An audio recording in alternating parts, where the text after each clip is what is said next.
दोस्तों, समाज को औरत से कितनी कुर्बानी, कितना बलिदान और त्याग चाहिए, इसकी कोई सीमा है भी या नहीं।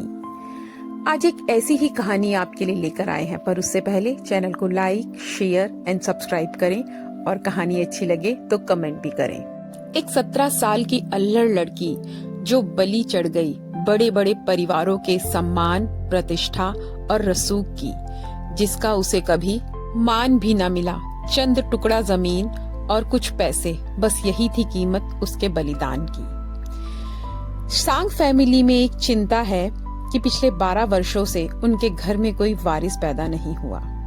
बूढ़ी दादी और सांग की पत्नी दोनों इस बात को लेकर पिछले 12 साल से चिंतित हैं। अब सांग की बीवी में कोई उम्मीद नहीं बची है कि अब भविष्य में उसके कभी कोई संतान भी होगी। वो पहले से ही बहुत सारा पूजा पाठ, रीति रिवाज, नुस्खे कर चुकी है। हर तरीके का उपाय जिसे वो कर सकती थी संतान प्राप्ति के लिए, उसको वो कर चुकी है, परंतु कोई परिणाम न निकला। अब यहाँ बूढ़ी दादी का भाई शिन आया है। उसके पास एक उपाय है परिवार को संतान देने के लिए। दादी द्वारा पूछे जाने पर वह बताता है, एक गांव है जहाँ की महिलाएं रसूख वाले परिवारों को संतान देने का काम करती हैं। क्यों ना हम वहाँ से एक महिला ले आएं? दादी इसके लिए साफ इनकार कर देती है।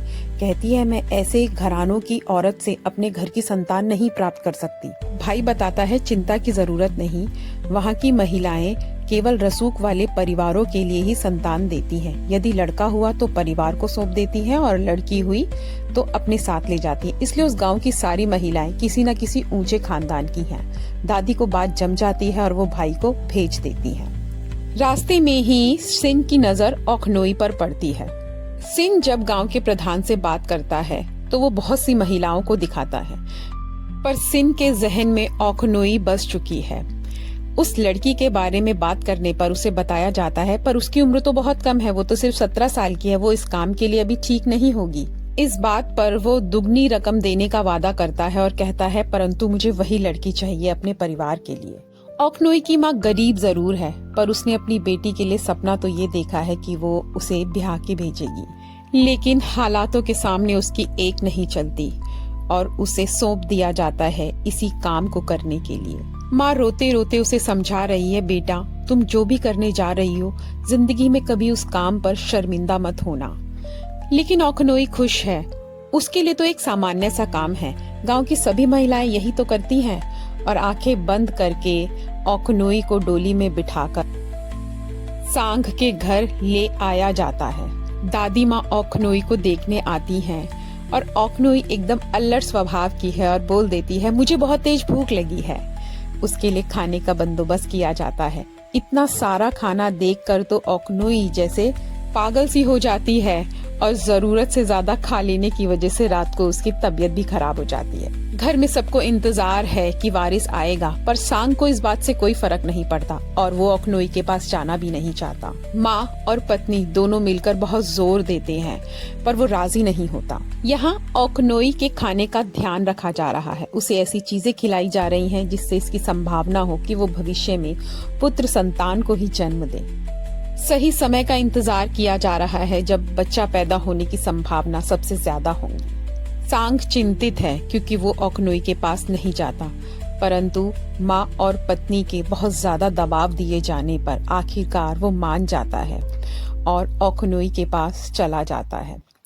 पूरी रात उसकी बीवी कमरे के बाहर बैठी रहती है और सांग भी औखनोई के कमरे में बस एक कोना पकड़ के बैठा रहता है। पर समय बीतता है और दोनों में नजदीकियां भी बनने लगती हैं। दोनों एक दूसरे को पसंद करने लगे हैं। औखनोई के जीवन का तो वो पहला पुरुष है, उसके लिए तो मानो उसकी दुनिया मिल गई। दूसरी तरफ भी अल्लड़ ओक के प्यार में पूरी तरीके से डूब चुका है और ऐसा डूबा है कि कुछ महीनों से तो वो अपनी बीवी के कमरे तक ना गया।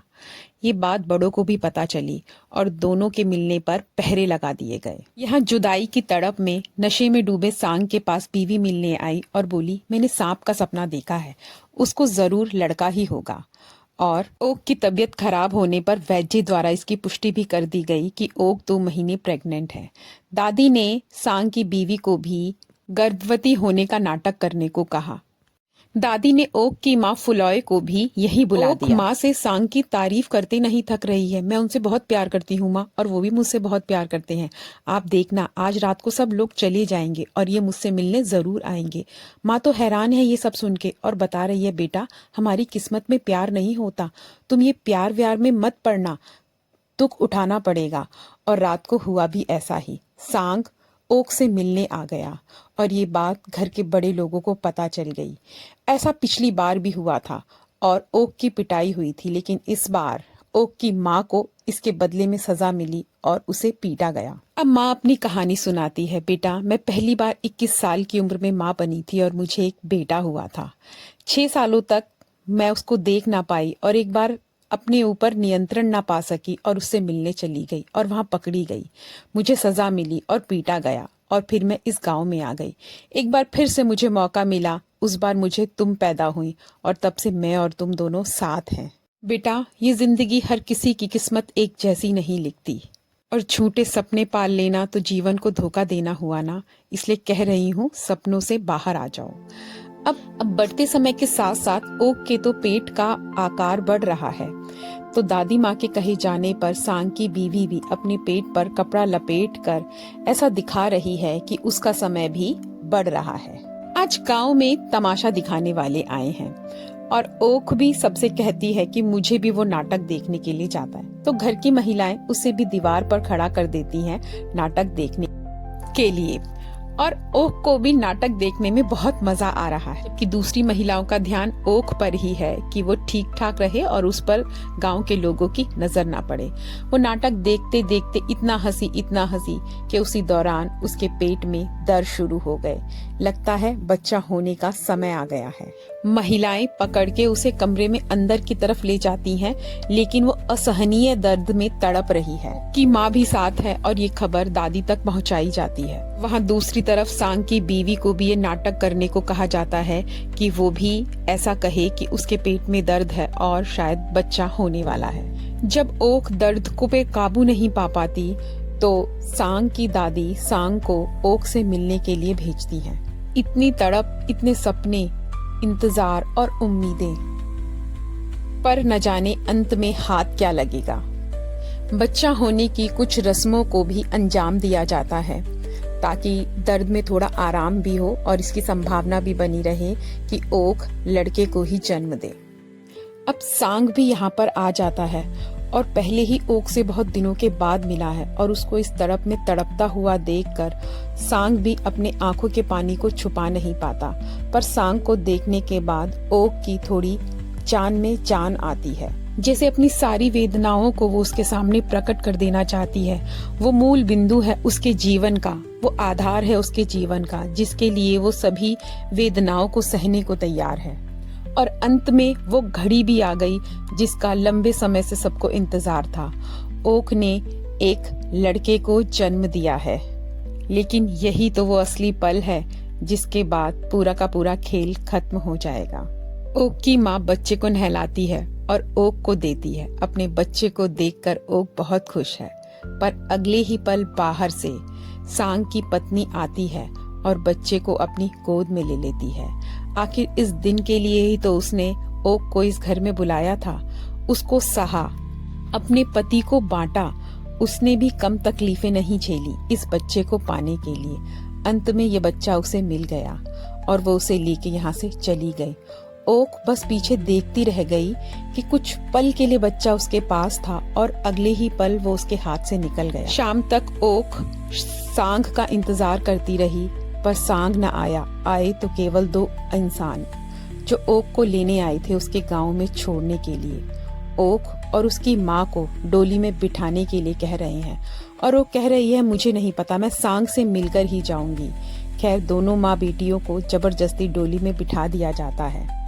दूसरी तरफ सांग के मामा दूर से ओक को सांग को दिखा रहे हैं और कह रहे हैं देख लो आखिरी बार, शायद इसके बाद कभी ना देख पाओ। सांग की आंखों में भी आंसू हैं। ओखनोई आई तो हंसती खेलती थी, पर गई है आंखों में सिर्फ नमी लिए। 1 साल बाद इसी गांव में ओक ने आत्महत्या कर ली। अल्लड़ उम्र की ओक सांग और अपने बच्चे की जुदाई सह न पाई। वो आखिरी उम्मीद के सांग आएगा, वो अधूरी रह गई। इसी के साथ अलविदा।